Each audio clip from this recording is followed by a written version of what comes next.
Today we're going to be ranking all of the firebenders in Avatar: The Last Airbender and The Legend of Korra. As always, I have to start with a few ground rules. First, the character must have a name or play a significant role in the episode they appear in.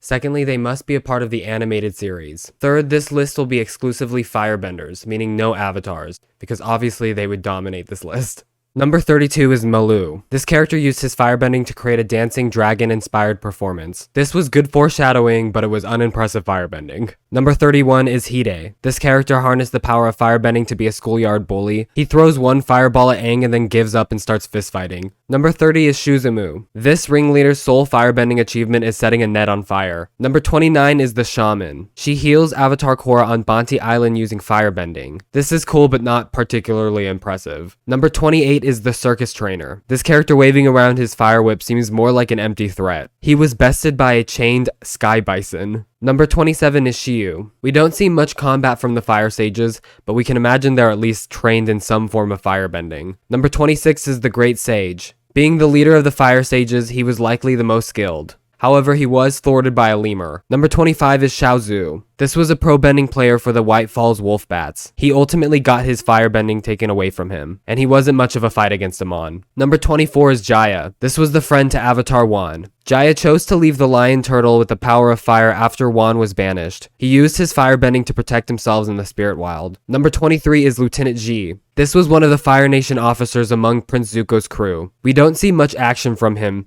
but we can assume that he's an average firebender. Number 22 is Baraz. This is a refugee of the Earth Empire. They show some proficiency in firebending. Number 21 is Two-Toed Ping. He wasn't an incredibly impressive firebender, but he still knows enough to threaten people on the streets. Number 20 was the Warden of the Prison Rig. Not to be confused with May's uncle, who is the Warden of the Boiling Rock. This warden seems to have at least some competency in firebending, although his prison is eventually overthrown. Number 19, General Bujing, a high-ranking Fire Nation official who cruelly strategized to use his own nation's people as cannon fodder. When Zuko spoke out against this plan, he was under the impression he was going to take on Bujing in an Agni Kai, and Zuko was confident that he could defeat him. Number 18 is General Meng. This is the overseer of the Fire Nation factory on the Jianghui River. Meng was your typical scary firebending bad guy. Number 17 is Chit Sang. He was an inmate at the Boiling Rock, which was a maximum security prison.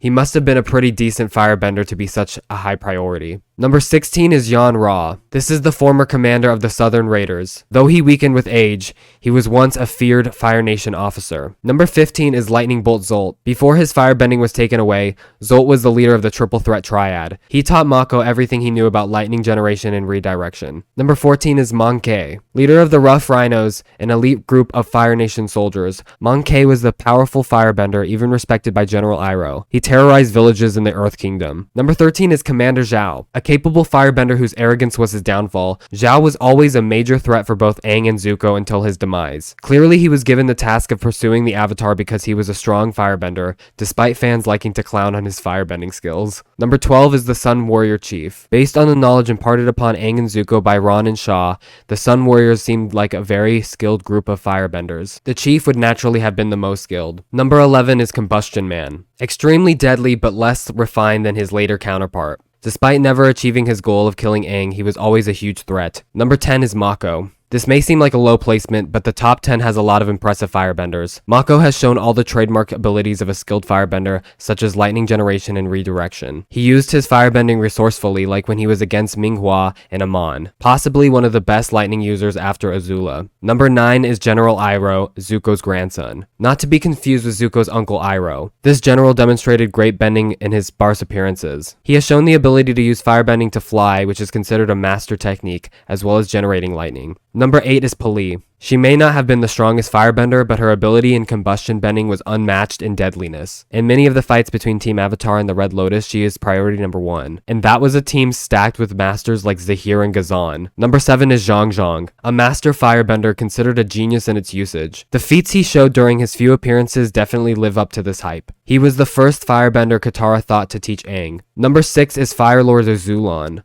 Like Azula, he was born a firebending prodigy and was an accomplished military leader. He was responsible for the near destruction of the Southern Water Tribe. Number 5 is Prince Zuko. Despite everything setting him back, he proved to be a skilled firebender in his own right. While he may not have mastered lightning generation, at least in the first series, he picked up the skill of lightning redirection and possibly even showed some ability in combustion bending. Zuko proved to be one of the greatest firebenders when he taught the Avatar enough firebending in mere weeks to take on the Fire Lord. The knowledge he gained from the dragons Ron and Shaw puts him above Azulon and Zhang Zhang. Number 4 is General Iroh, Zuko's uncle. He created the redirection of lightning. He would have seized Pa Sing Se years earlier had his son Lu Ten not been killed. He was a highly respected general even years after his fall from grace in the Fire Nation, and he was considered the only bender capable of challenging Ozai besides the Avatar. Number 3 is Fire Lord Ozai. I give Ozai the edge. I imagine Ozai was a prodigy just like Azula, and Iroh and he probably had a similar dynamic as kids. Zuko states that the only other person who could defeat Ozai was Iroh,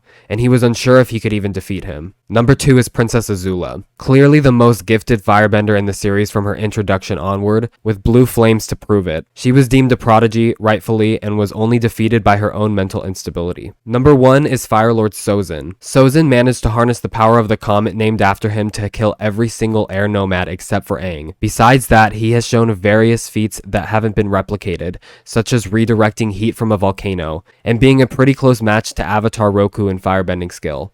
If you guys enjoyed this video, please go ahead and leave a like and leave a subscription, and let me know if I missed any firebenders or you guys disagree with my placements.